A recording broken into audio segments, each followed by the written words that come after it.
Good afternoon, everybody. We are back again with CDO Magazine for another terrific hour or so with a top leader in data and data science, Carrie Cobb, who's the Chief Data Officer of Blackbaud. I'm sure all of you know Blackbaud is just a terrific company. Carrie's been there about 20 years or so. We couldn't be more pleased to have her with us today. Carrie, great to see you again. Thank you. Thank you for having me today. How are your clients thinking about using generative AI? Are they in the cloud? Are they doing the open the open AI or the ChatGPT public? Are they doing a private instance? Are they doing setting up their own server infrastructures? Are they using what? Help us think about this, because you've got a great seat at this table. Yeah, I mean, I think so many are looking at software technology firms to help in bringing a lot of those tools to them right within the software that they utilize, right? That we aren't burdening them with creating their own infrastructure, going out and getting enterprise versions of the software. How are we taking what they use each and every day and incorporating some of this amazing technology right within it to amplify their impact in the things that they do every day? It's our role really as technology professionals to put that right within the software that they use every day, make it really accessible and amplify their own impact that they have.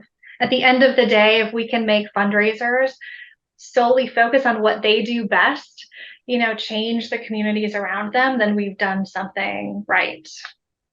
It's interesting for viewers and listeners around the world. Couple things. One of the founders of Apollo, for whom I used to work, is Art Bilger, who now runs Working Nation out in LA, and clearly one of the thought leaders in how America is going to rethink the role of work as a nation. It's interesting. He sat me down, Carrie, a couple of years ago, and he said, "You know what? You guys are missing a big opportunity. Get in the non-for-profit sector." And I said, "Why is that, Art?" He said, "Because it's going to be the number one employer in the United States of America." And I bet most people on listening to this podcast or video will not know that. So I completely applaud you guys for doing that. But can I poke a little bit here and go a little bit deeper on that? Let's say I'm a very established organization, not for profit, what have you, and how do they interact with AI and ML? And what if I'm a smaller, not for profit, as an example? And you could pick any different type, but just for the not for profit sector, how does a small company interact with all this? And that's why I was asking about state of data. And how does a big company, that's been around for a while, do this? And what are the differences that you've observed? Yeah, I mean, I think regardless of your size, we're all better served when we put in our standard building blocks of AI, right? Governance, policy, training, and empowering those that are using it and putting the right tools in place. And so we've found that really successful organizations, for-profit, nonprofit, are doing things like creating a generative AI council, right? Pulling in all of those organizational risk lenses or those experts in. Some do it internally and externally, to have that conversation around best practice, to spark debate and challenge assumptions, and really get down to the detail on what they want to use the tool to do. Policies are always really important pieces of how are we going to use the tool, how are we making sure that if we are using public versus enterprise, that we're thinking about the classification of our data and what we're putting in there. Making sure that we are training and empowering employees or users that are using the tools as well. Do we have the right training? Do we have the right guilds or communities around them to help them throughout their process? And then, of course, building the right tools, right? Whether that is a centralized hub so that it's easy for all of your users to utilize, it's easier to govern. I think big or small, putting those 4 standard building blocks is probably the way to go. If you're a small for-profit or smaller, not-for-profit, how do you participate in this whole AI, ML revolution. How do you do it? Yeah, I mean, experiment, right? Go play around with the tools that you see. Ask questions of your peers. There's great training out there, free training, amazing articles. You're having conversations at the kitchen table, I'm certain, with your kids, you know. I think Sure. getting down to experimenting in order to learn the tool, again, it sparks that creativity. It teaches you at the same time, and then you can go from there.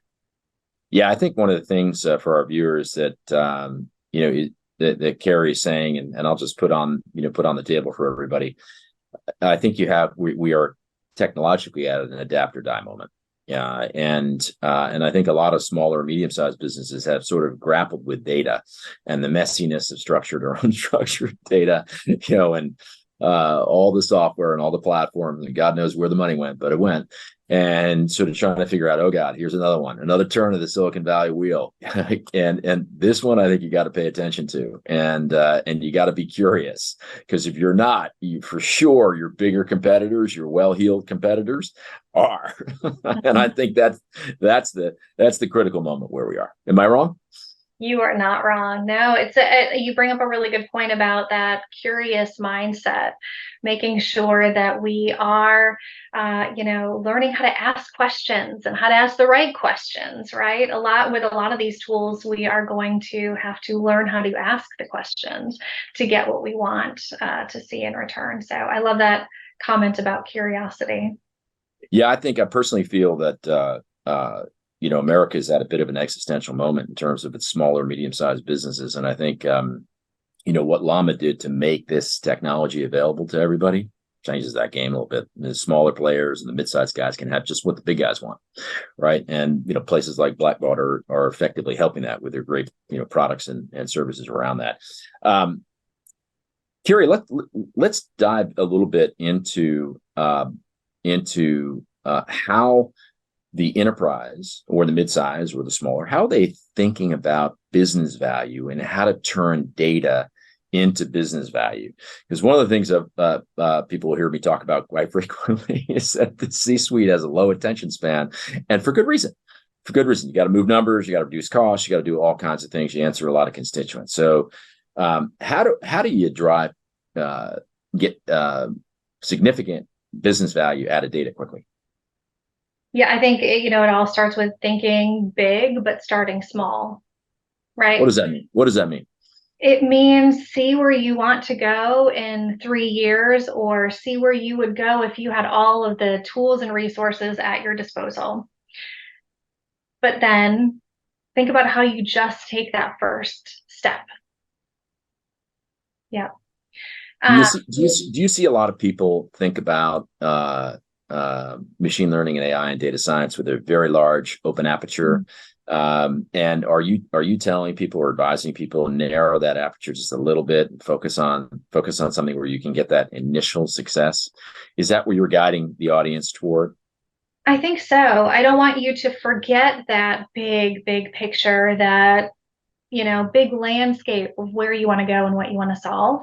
But taking 12 or 18 months to get there, you need to bring people along the way. And if you can show direct business value at each one of those steps, you'll get people who will walk on that path to your final journey as well. And that's what you want. You want everyone from your organization on that path, helping out, excited as you are, talking about the work that you're doing. And you can do that if you're just taking those small steps towards the big picture. On behalf of all of our listeners and the board of CDO Magazine, I want to thank Carrie Cobb for a fantastic session with us today, and we look forward to seeing her again in the future. Thanks, Carrie. Thank you.